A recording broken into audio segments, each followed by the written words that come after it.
Consultório de Psicologia, com o Dr. Luís Lameira.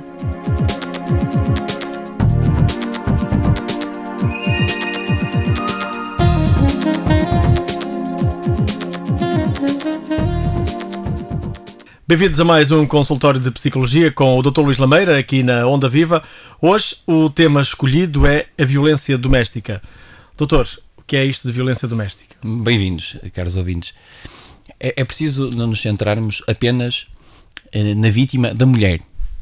Quando falamos em violência doméstica, abrange muito mais que a mulher. Tudo bem que os estudos indicam-nos e corroboram a ideia que cerca de 85% das vítimas do perfil diz respeito ao sexo feminino, infelizmente, ainda. Mas estamos a falar de qualquer ato, conduta ou omissão com vista em infligir violência sexual, física, psicológica e cada vez mais económica com a crise. O objetivo principal do agressor não é propriamente causar sofrimento à vítima, a não ser que ele tenha uma personalidade sádica. E há muitos indivíduos com personalidades sádicas no âmbito do agressor ao nível da violência doméstica. O objetivo principal é o controle. É o controle sobre a vítima. E eu, enquanto agressor ao nível da violência doméstica, eu controlo a vida da pessoa. Tanto a nível sexual, a nível económico, o que é que ela faz ou deixa de fazer, quem são os amigos, quem são as amigas, o que é que ela vai dizer à família, o que é que ela vai dizer aos amigos, em que é que ela vai trabalhar, se trabalha ou se não trabalha. Se trabalhar, automaticamente o indivíduo pode sentir-se ameaçado pelo facto de ela tentar autonomizar-se e tornar uma vida mais independente, deixando-se, de certa forma, lutando pelos seus objetivos, mas o agressor não gosta disso. O agressor quer tomar o controle total. Quer torná-la dependente dele. Torná-la dependente a 100%.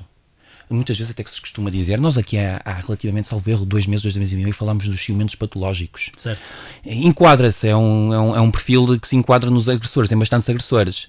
Costuma-se dizer, quando elas tentam separar, elas as vítimas, ou és minha ou não és de mais ninguém. E é muitas vezes que sucede... Então o suicídio, o homicídio... O homicídio, o suicídio, hemorragias, hematomas, uma série de consequências físicas, psicológicas e sociais que já vamos desenvolver. Mas, doutor, ainda aqui no conceito de violência doméstica, normalmente associa-se, quando há violência doméstica, quando alguém bate em alguém, como há pouco disse, mas a violência verbal também pode ser considerada violência doméstica. A violência verbal muitas vezes é pior do que hematomas, do que nódoas negras, porque quando falamos de violência física, salvo casos extremos, as coisas acabam por cicatrizar, mas muitas vezes a nível psicológico, os eventos que nós absorvemos a nível psicológico tornam como consequência depressões graves, ideações suicidas, isto é, a tendência a pessoa de querer pôr fim a tudo, e essas próprias mazelas psicológicas são as mais difíceis de serem reestruturadas para alcançarmos, de certa forma, aquilo que nós desejamos, o equilíbrio psicológico, que todos nós lutamos todos os dias para mantermos o equilíbrio, e as pessoas que não têm tentam atingir esse patamar. Mas é uma coisa muito importante. As pessoas têm dificuldade, muitas vezes, em perceber o que é a violência doméstica. Nós esquecemos de falarmos também nos homossexuais. Eu li há pouco tempo um estudo interessantíssimo realizado pela Universidade do Minho, em que sugere que determinados indivíduos homossexuais, para além do preconceito da homossexualidade que está inerente à nossa sociedade, infelizmente, não, a homossexualidade não é uma doença. Ponto final. É uma orientação sexual, assim como... É um estado de espírito. Pronto, como quiser rotular e bem, é uma orientação. Tudo bem, é uma minoria? Sim, e essa minoria, infelizmente, ainda continua a ser estigmatizada. O grande problema de um indivíduo homossexual em não levá-lo a denunciar, neste caso o agressor, é que o agressor muitas vezes utiliza a chantagem psicológica. Ora bem, tu vais-me denunciar, eu vou-te denunciar no emprego, eu vou denunciar à tua família ou aos teus amigos. E aí está tudo mal. É um exemplo em concreto. E essa violência e essa pressão que existe sobre a vítima e sobre o agressor acaba por muitas vezes dar em consequência de haver grandes agressões físicas. Grandes agressões físicas, cada vez mais ao nível dos homossexuais, por exemplo. Cada vez mais os estudos indicam-nos que homens também sofrem tal violência doméstica. É preciso deixarmos desses estereótipos, sim, muitas vezes o homem, apesar de, salvo raras exceções, a componente física ter mais força do que a mulher a nível físico, no confronto direto, muitas vezes o homem sofre uma violência não tão física, mas mais psicológica. E eu tenho que dizer isto aqui em antena aberta, que os últimos dados indicam-nos que só este ano, ainda não acabou o ano, ainda falta sensivelmente um mês, pouco menos de um mês, e já morreram 30 mulheres. Estamos a falar de... Tem sido o pior ano a esse nível. Não tenho estudos comparativos, mas se me está a indicar faz todo sentido. E isso, doutor, já agora falamos da violência doméstica e nos fatores que podem levar à violência doméstica. O facto de estarmos a viver um período de crise onde em muitas casas deixa de haver até às vezes 2 salários, em muitas casas deixa de haver pão, e onde não há pão todos ralham, ninguém tem razão. Isso podem ser, para além disso, há os outros casos onde há isso tudo, e há vinho, há álcool que provoca distúrbios em casa. Por ser um ano de crise, é propenso a que haja mais vítimas de violência doméstica? É propenso. É um fator importante. No entanto, os estudos indicam-nos que há fatores que pesam mais. O álcool, como referiu e bem, as drogas. Quando existe um quadro de toxicodependência no seio familiar, é natural que quando há aquela crise de abstinência o indivíduo leve a descarregar completamente na vítima a sua ansiedade fruto de não conseguir consumir a sua substância. Então o álcool, como nós já referimos aqui há 2 semanas atrás, estamos a falar de 580 mil indivíduos em Portugal que têm essa patologia, são vítimas do alcoolismo. Mas há outros aspectos importantes, que é o isolamento. O isolamento ao nível rural, pessoas que vivem longe das cidades, pessoas que estão longe dos familiares, do seu suporte afetivo, que não o agressor, que não o marido. Mas há um aspecto importante, que é o homem tem que controlar. Quando estamos a falar o homem agressor e a mulher vítima, o homem muitas vezes pode deixar o emprego, pode ser despedido, e mesmo que a mulher trabalhe, há uma espécie de machismo inerente ainda na nossa sociedade. A mulher é tratada como uma criada. A mulher recebe muitas vezes uma mesada do seu próprio dinheiro. O dinheiro vai todo para o homem, depois o homem partilha consoante aquilo que lhe apetece. Eu quando digo o homem, temos que utilizar o perfil do agressor. Normalmente o indivíduo tem mais de 25 anos e a vítima, 85%, como eu referi há pouco, são mulheres, por isso estou a utilizar esta generalização. Quando o homem é a vítima, qual é o perfil normalmente do agressor? Tem estudos disso? Não tenho estudos disso, mas tenho estudos genéricos que indicam que normalmente a vítima é introvertida, calada, emocionalmente dependente. Apesar de não ter estudos relativamente ao perfil da vítima do homem, podemos deduzir, podemos depreender, chegar à conclusão que é uma pessoa muito dependente emocionalmente e também com uma baixa autoestima. É importante referirmos que, quando falamos de violência doméstica, estamos a falar também de idosos e crianças que são vítimas no próprio espaço familiar, espaço em que a família coabita. E agora questiona-me, será que é possível haver violência doméstica quando as pessoas não vivem no mesmo espaço? Sim, quando estamos a falar de cônjuges que vivem em sítios diferentes, do homem ou da mulher, que estão separados 10, 20, 30 km e têm habitações diferentes, ou ex-cônjuges. Aí também estamos a falar de violência doméstica. Quando falamos de um ex-casal. E muitas vezes esse ex-casal que é fruto de violência doméstica, quando se separa e quando regressa tem aquele período de readaptação, volta a descambar e normalmente é sempre mais dramático e mais trágico a consequência dessa violência doméstica. Aquilo que nós sabemos, e aí tocou num ponto essencial que eu ia agora referir, há um ciclo com 3 fases. E é o seguinte, na primeira fase é a fase da criação da tensão no casal. O casal vai às compras, discute porque um não quer levar isto, outro quer levar aquilo, discute por coisas simples, ou porque tu estacionaste o carro mais perto do supermercado, ou porque demoraste muito o cabeleireiro, isto pondo no papel do agressor. E depois, há a segunda fase, que é o descarregar da tensão.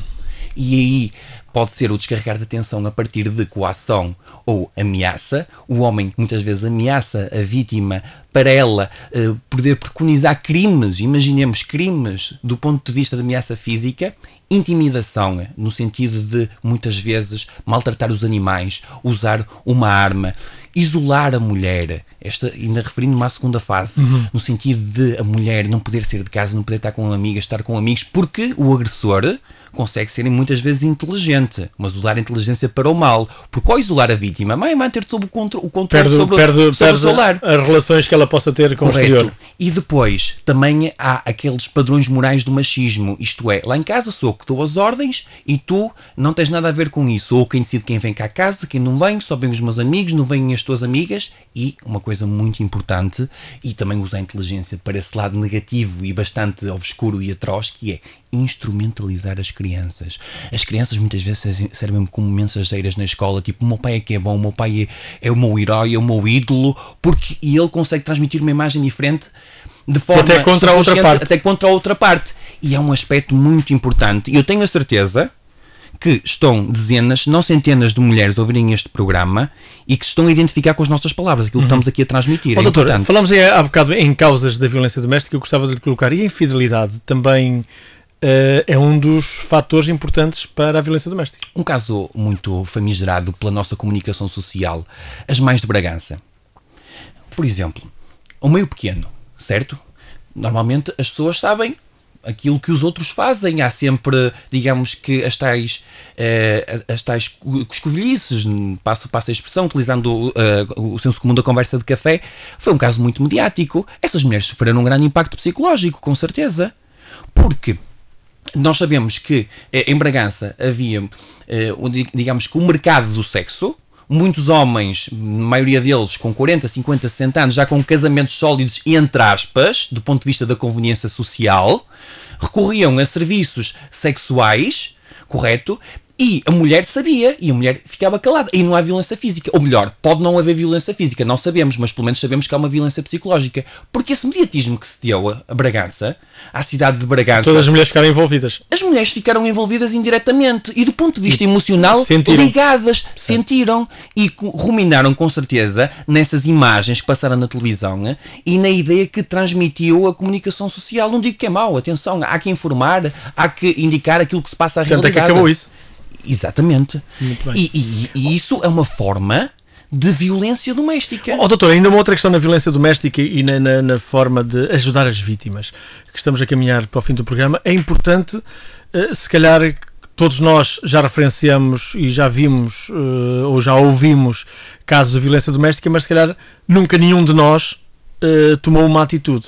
Isto é, o que é que deve ser feito por um terceiro, por um familiar, por um amigo, por uma das partes, para corrigir esta violência doméstica? Da experiência que eu tenho, quem ajuda mais são os desconhecidos.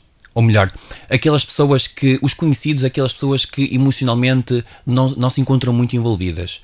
Porque há relatos, nomeadamente em consultórios de psicologia, que muitas vezes, desculpem este juízo de valor, mas não cabe na cabeça de ninguém. Quando falamos de classe média alta, muitas vezes a própria mãe diz à filha que é vítima de agressão: ó filha, aguenta, ele tem dinheiro, ele tem casa de férias, ele proporciona uma boa qualidade de vida aos teus filhos, vai ser importante para o futuro, estamos numa crise. Ó filha, aguenta. Isto é comum ouvirmos. É comum ouvirmos esta mensagem. É tal dependência. E não me canso, a tal dependência económica. E aquilo que nós verificamos nos estudos realizados já por muitos psicólogos em Portugal é que muitas dessas vítimas, algumas delas de classe média, média alta, muitas vezes, incomparavelmente, sentem um sentimento de alegria, satisfação, a liberdade, ao experimentarem a liberdade, do que quando levavam aquela vida muitas vezes até luxuosa. A liberdade é incomparavelmente superior em termos de importância na sua vida ao nível de fugirem do seio da violência conjugal. Mas referiu-se há pouco aos terceiros. Sim, muitas vezes os familiares não se querem envolver. Não se querem envolver porque muitas vezes... Ou caem na rotina também, não é? Acabam por ver sempre a mesma coisa e já se habituaram. Alguns tipos, alguns perfis de pessoas que não se querem envolver, familiares, muitas vezes pensam que aquilo vai passar, mas nós sabemos que é cíclico. Atenção, mulheres que nos escutem em casa, a violência doméstica é cíclica, não acontece uma, nem duas, nem três vezes. E há pouco, quando eu estava a referir a segunda fase, muito resumidamente... Queres dizer, doutor, deixa-me só fazer um parênteses, quem for vítima da violência doméstica, mesmo que passado uns tempos já haja calmia e paz podre, acaba por ser vítima numa outra segunda ou terceira vez. Correto. Muito resumidamente, as 3 fases que me referi há pouco. Primeira fase, acumula atenção por causa de discussões muitas vezes irracionais. Fúteis. Segunda fase, há tal violência física, económica, etc. Emocional, intimidação, isolamento. E por fim, terceira fase, a lua de mel. Ele arrepende-se. Mas depois volta tudo à primeira fase novamente. É cíclico isto, e as pessoas têm que ter em consideração isto. Voltando aos familiares, muitos não têm a consciência que isso é cíclico. Daí aconteceu uma, aconteceu 2 vezes, não estão sensibilizados para a temática. Aconteceu poucas vezes, né? Uma ou duas vezes aconteceu. E outras vezes nós sabemos que ainda há muitos negócios de família e devido a interesses económicos, e tal, o cunhado trabalha com o pai de não sei quem, está diretamente envolvido neste comércio familiar, é melhor não me expor, posso perder o meu emprego. Nós sabemos que existe isto. E depois os terceiros costumam ser aqueles que ajudam mais. E nós aqui temos de transmitir orientações importantes para essas pessoas que nos estão a ouvir, e se calhar a pessoa que eu só conheço de ir lá ao café porque ela me vai contar, que tem vergonha de não contar aos familiares e amigos mais próximos. Compreensão, é preciso compreendê-la, ouvir, exteriorizar a raiva. É importante dar-lhe informação onde ela pode pedir ajuda, nomeadamente onde é que pode? Ao nível do apoio psicológico, para ganhar motivação, reconstruir a sua autoestima, para conseguir seguir o caminho correto. Isso recorre a um psicólogo, não é? Recorre a um psicólogo. No seu caso, por exemplo, o Dr. Luís Lameira é disponível para esse tipo de apoio às vítimas, de alguém que queira ouvir e que queira desabafar. Correto. E que possa ser ajudada por si, que é um profissional da matéria. Correto. A nível psicológico, porque nós sabemos, como eu já referi há pouco, o impacto psicológico muitas vezes é mais destrutivo que o impacto físico. Certo. Apoio jurídico. Ao nível da Segurança Social, por exemplo, preciso conhecer bem as leis. A APAV, a Associação de Apoio à Vítima em Portugal, tem 37 casas-abrigo em que muitas vezes até se pode estender os 6 meses. Elas ficarem lá, longe do lar em que o agressor ainda reside, e também é essencial dirigirem-se às autoridades, nomeadamente PSP, Polícia de Segurança Pública, PSP. Guarda Nacional Republicana, entre outras entidades que também têm uma responsabilidade. Ou pedir apoio até a pessoas com alguma influência no meio que possam ajudar a tratar e a fazer essas queixas. Correto. Que às vezes há o medo de como fazer a queixa, como denunciar. Exatamente. E um cidadão comum que vê o episódio de uma violência doméstica, de alguém que bate noutra pessoa na rua e que se percebe que é marido e mulher, há aquela tradição ou um provérbio que diz: entre marido e mulher não metas a colher, mas aqui deve-se meter mesmo a colher com toda a força para ajudar. Ao nível, eu tenho aqui um capítulo da lei, o capítulo 3 de crimes contra a integridade física, nomeadamente o artigo 152, estamos a falar de um crime público, não é? Já não se utiliza essa expressão, pelo menos no âmbito jurídico, certo, que entre marido e mulher ninguém mete a colher, mas é preciso ter cuidado, porque muitas vezes a pessoa apresenta queixa e se a mulher ou a vítima em questão disser que não foi ofendida, o processo pode não abrir-se. Portanto, é preciso ter muito cuidado. Os terceiros, as outras pessoas, os conhecidos, os amigos não tão próximos e nem tão ligados diretamente à família, acima de tudo têm que compreender a pessoa, deixar a pessoa exteriorizar a raiva. Não se devem expor muito. Vocês só podem ajudar outra pessoa se tratarem de vocês primeiro. Portanto, os terceiros, ao envolverem-se demasiado com a vítima, por não estar a expor-se ou perante o agressor. E só em casos extremos, eu considero que esses terceiros devam denunciar, acima de tudo, manterem contacto com a vítima, usar um pouco a psicologia, de forma a motivá-la para ela, mais cedo ou mais tarde, poder sair desse abismo, dessa rotina cíclica que nós sabemos que volta sempre ao mesmo. E atenção, em casos extremos, há que, ao nível de violência física, levá-la ao hospital e a partir daí haver uma participação no âmbito hospital encaminha-se de fazer os contactos normais. O hospital agiliza os contactos no âmbito do Ministério Público para haver um processo, porque não pode haver sequer um tipo que agride diariamente, muitas vezes uma pessoa não tem o direito de perpetuar isso, sabendo que outras pessoas ficam com esse peso de consciência de não agredi-la. Devemos dizer, e é caso para podermos dizer que ninguém deve ficar indiferente a casos de violência doméstica. Ninguém deve ficar indiferente a esse tipo de casos. Por exemplo, nas crianças, eu queria referir também aqui um caso importante. Muitas vezes nós desvalorizamos uma sapatada. E às vezes perguntam-me: doutor, o que é que pensa? Eu dei uma sapatada nas costas, no rabo de uma criança. Não se deve. É grave? Pode não ser, mas não se deve. Acima de tudo, com base no diálogo. Porque, ao fim e ao cabo, se deu perante um comportamento irracional e muitas vezes a pessoa quase que descarrega aquilo, os problemas do dia-a-dia e o stress. Aquilo que eu costumo dizer é mais grave ainda, mesmo que seja uma palmada levezinha, quando as palmadas são dadas na cara e nas mãos. Porquê? Porque a pessoa expressa-se a partir das mãos, como eu me estou a expressar, e do rosto. E muitas vezes, quando nós percebemos a longo prazo, quando as crianças acumulam as tais sapatadas que, entre aspas, não doem a ninguém na cara ou nas mãos, sentem-se reprimidas, deixam de comunicar, deixam de ser elas próprias, a autoestima baixa, o insucesso escolar está à porta. Por isso, muito cuidado. Não devem bater nas crianças, mas muito menos pensem em bater na cara ou nas mãos, que é a forma melhor que a criança se pode expressar. Muito bem. Doutor, antes de concluirmos, e porque há muita gente interessada, porque é um tema mediático este da violência doméstica, números de vítimas. Há um estudo que aponta a vítima sendo mulher ou homem. Qual é a percentagem, mais ou menos? A percentagem, mais ou menos, são 85% mulheres. Vítimas mulheres. 15% homens. 85% mulheres. 15% idosos, homens ou mesmo crianças. Ainda o perfil continua a ser a mulher. E relativamente ao perfil do agressor, muitas vezes estamos a falar de um indivíduo com problemas de álcool. Alguns estudos indicam que são de classe baixa ou média, mas a classe alta ainda se protege muito bem relativamente a esses estudos e em determinadas situações estamos a falar de indivíduos... E faixas etárias? Acima dos 25 anos, estamos a falar basicamente entre os 30 e os 50 anos, população ativa, muitas vezes têm emprego ou se não têm emprego perderam-no há pouco tempo, até fruto desta crise. E depois as pessoas perguntam, é muito curioso, mas acha que a maioria dos agressores são psicopatas? Não, a maioria dos psicopatas, ao contrário do que possa parecer, que preconizam esse crime de violência doméstica, são presos, mas não é por serem agressores ao nível da violência doméstica, é porque paralelamente estarem envolvidos em crimes que são puníveis por lei ao nível da prisão. Agora, um aspecto muito importante que eu quero referir aqui: o agressor tem que ser acompanhado ao nível da psicologia. Não basta ser responsabilizado. Sim, é necessário ser responsabilizado. Há leis para isso.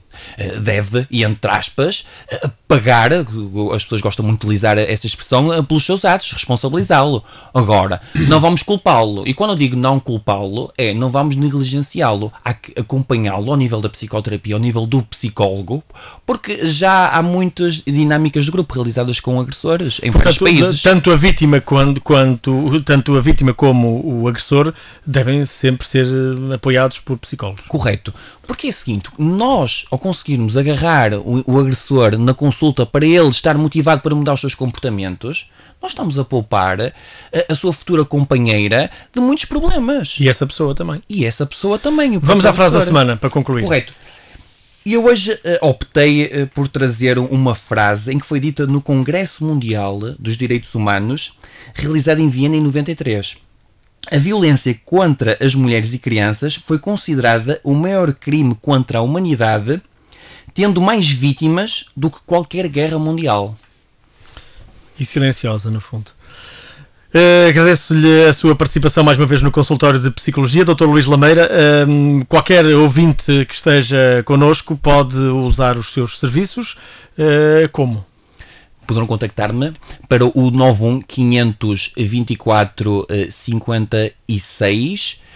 Tenho 2 gabinetes ao nível do apoio psicológico, no Campo 24 de Agosto, no Porto, junto ao Hotel Vila Galés, junto à estação do metro do Campo 24 de Agosto, e em Barcelos, na freguesia de Manhente. Um aspecto interessante que referiu agora: o silêncio. O silêncio comunica. E ficamos com esta deixa. Vamos despedir-nos, voltamos no próximo programa. Despede-se o Otávio Correia e também o Dr. Luís Lameira. Nós voltamos noutra oportunidade. Até lá, se Deus quiser.